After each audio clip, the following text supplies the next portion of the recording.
Hi friends, welcome to RS social TV. Bihar వేదికగా దేశంలో మరో పెద్ద పార్టీ రాబోతుంది. జన్ స్వరాజ్ పార్టీగా పేరు. ఆ వివరాలేంటో ఇప్పుడు చూసేద్దాం. బీహార్ వేదికగా మరో పార్టీ రాబోతుంది. ప్రముఖ ఎన్నికల వ్యూహకర్త ప్రశాంత్ కిషోర్ కొత్త రాజకీయ పార్టీని ప్రారంభించబోతున్నారు. అక్టోబర్ 2 గాంధీ జయంతి రోజున జన్ స్వరాజ్ పార్టీ పేరుతో పార్టీని స్థాపించబోతున్నట్లు ఆయన వెల్లడించారు. 1,00,000 మంది ఆఫీస్ బేరర్లతో తన పార్టీ ప్రారంభం అవుతుందని వెల్లడించారు. పాట్నాలోని బాపు సుబాగర్ లో జన్ స్వరాజ్ ప్రచారం సందర్భంగా కార్యకర్తలను ఉద్దేశించి ఆయన మాట్లాడుతూ అక్టోబర్ 2న పార్టీని ప్రారంభిస్తున్నానని చెప్పారు.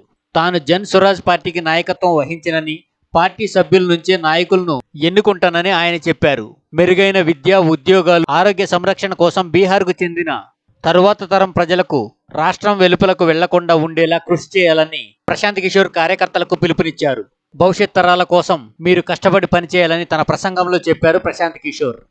2025లో జరిగే బీహార్ అసెంబ్లీ ఎన్నికల్లో పార్టీ విజయం సాధించడం ఖాయమని ఆయన ధీమా వ్యక్తం చేశారు. పార్టీ నాయకత్వం గురించి మాట్లాడుతూ 7 సభ్యుల కమిటీతో ఆగస్టు 15 నుంచి 20 వరకు పార్టీలోని 25 పదవులకు ఎన్నికలు నిర్వహిస్తామని చెప్పారు.